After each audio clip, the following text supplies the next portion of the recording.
Just flipping through the book of Guinness World Records real quick, seeing if Triple H made it in here for booking the most trash shows in 1 year. But look at the bright side, y'all. We're all blessed with the PLE.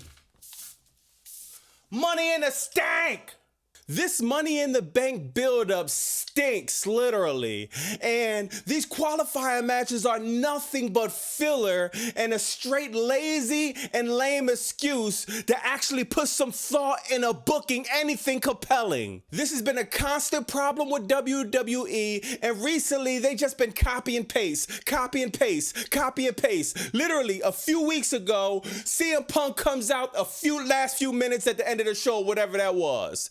Then they do Saturday Night Main Event. Then the very next week following up, they have CM Punk doing the same thing. CM Punk, one of the biggest stars you have, is backstage, and you give Tampa Bay CM Punk for 45 seconds. I literally counted.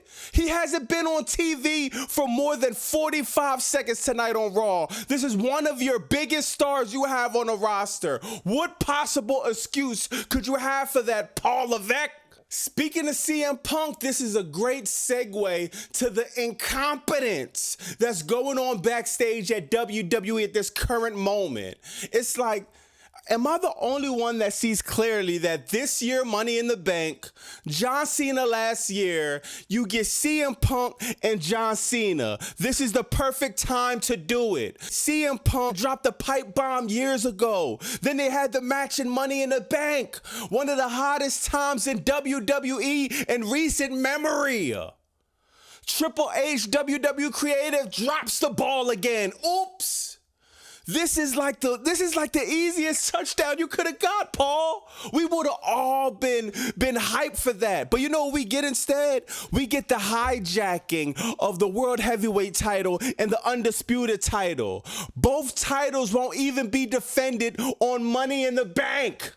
Jey Uso, you that top guy, so we're gonna hold you to tip-top standards.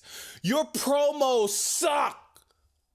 You need like a manager, you need somebody. Maybe you could go to your cousin, Dwayne "The Rock" Johnson, and maybe you could start writing your promos on your hand. You have to say something more than yeet. Remember when back in the day when the champions was just bigger than life? Hogan in the 80s, Austin and Rock in the 90s, even Cena in the 2000s. Now, you could go to your local Walmart and run in a Jey Uso. I'm gonna show y'all this.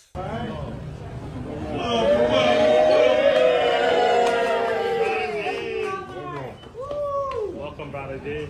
WWE and TKO has literally became so greedy, they got their champion doing a meet and greet at Walmart. I don't even shop at Walmart. Man, what's next? Target? Walgreens? Rite Aid? Jey Uso next appearance might be at my local hood Chinese store for all of that.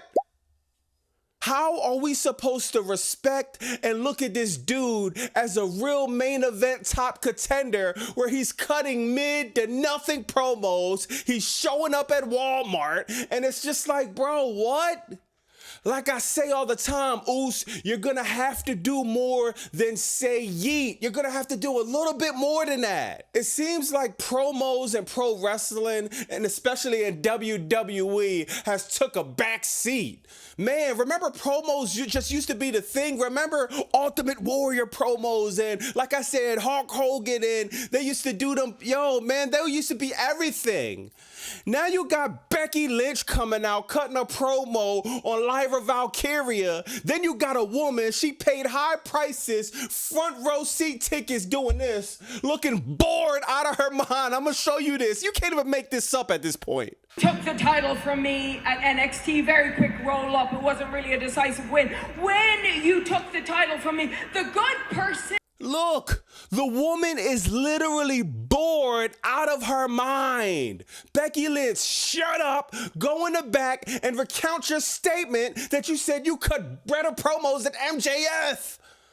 Once again, we have to start testing these wrestlers, WWE. Becky Lynch has to be taking some type of substance if she thinks she's even a percent of what MJF could do on the mic. You're not, Becky. The women's division has to step up, man. They have to be booked better. That's number one. But when they are getting booked, they have to step up. Come on, Becky. I know you could cut better promos than that. That woman is bored out of her mind. The crowd is bored out of their mind. No one wants Becky and Lyra at Money in the Stank. Every time, it seems like every week I'm watching Raw, it's a new botch in a women's match. Liv Morgan comes back. She shot a movie. I think the movie probably be on Timo or something like that. She only been gone for about a week and a half.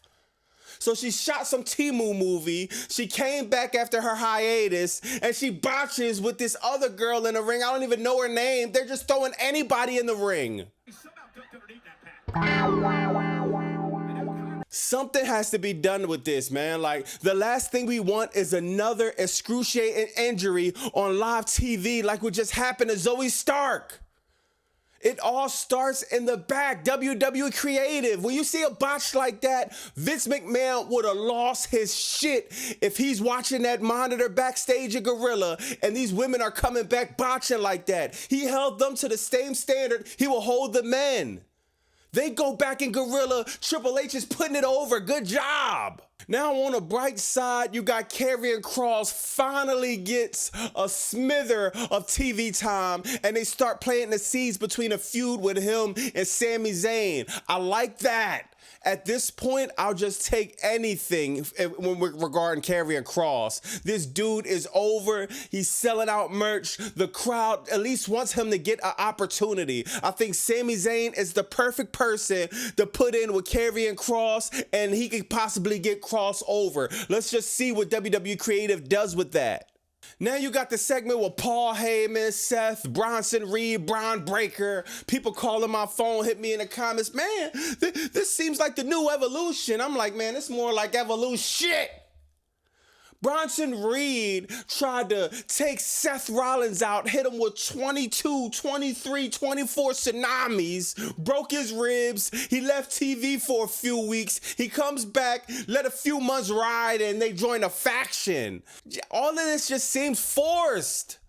These dudes is dressed like they're about to go to a funeral or something like that. The segment was cool. They cut cool promos. Seth Rollins always cut a good promo. Paul Heyman, but man, like, I'm not feeling it, dog. I'm not excited about any of it. I see a lot of people giving AEW and Tony Khan a hard time. Then they turn around and keep putting WWE over. I'ma say it like this, bro. And let me know in the comments if I'm bugging. That anarchy in the arena, I caught up on the AEW Double or Nothing. Yeah, sure, it was on for about a 15-hour marathon. You gotta do something about that, Tony Khan. I can't be watching wrestling all night till the sun comes up. But that anarchy in the arena, that was better than anything WWE has booked all year. Period. In-ring competition, in-ring fighting, WWE hasn't booked anything close to that. That was one of the most fun matches that I caught up on, and man, AEW just needs to keep pushing. They needs to keep their foot on the gas. That crowd was hot. That crowd, man, if you're a wrestling fan, this is what you want. This is entertainment. Not even just the blood and gore, but just the storyline alone. The whole Death Riders taking over everybody. Then you got AEW people, Swerve Strickland and Samoa Joe, Willow, all of them trying to fight for AEW. Dog, this is an incredible storyline. Was it better than the ones before? Probably not, but this is miles ahead of anything WWE is booking. It's not even close. Now we got AEW All In. Hangman Adam Page versus Jon Moxley. Hangman Adam Page might be getting his final moment, holding up the AEW title high, ending the horrible Death Riders whole thing. Then you got Mercedes Moné versus Toni Storm. How is that gonna go? These are two of the top women in that division. This is women's wrestling. And last but not least, we're gonna get into Jim Ross. He's going into surgery this week. He did an interview with Conrad, and man, like, if you see this interview, it's like, I'm gonna try to put it in my description. I know I always say that, but I forgot, but I'm gonna really put this one in my description. Man, Jim Ross, man, it's just so hurtful to see somebody I grew up, I learned so much from, just really struggling. It seems like he's struggling with his health a lot, but it's, even though he's going through a lot with the colon cancer and all, it seems like Jim Ross is in great spirits. He's not giving up. He's like, man, I'm gonna fight this thing, man. I'm gonna go to the surgery, I'm gonna beat it, then I'm gonna start calling people, and my job as a commentator is not finished, and you can't do nothing but really respect a man like that. Jim Ross is not giving up. He's not letting cancer beat him. And man, I wish him all the best, man. Jim Ross, the voice of wrestling. So that was some very good news to hear. He's still in good spirits. I want y'all to wish all Jim Ross the best. I know I do, man. I really hope he pulls through, man. He's a legend in the game.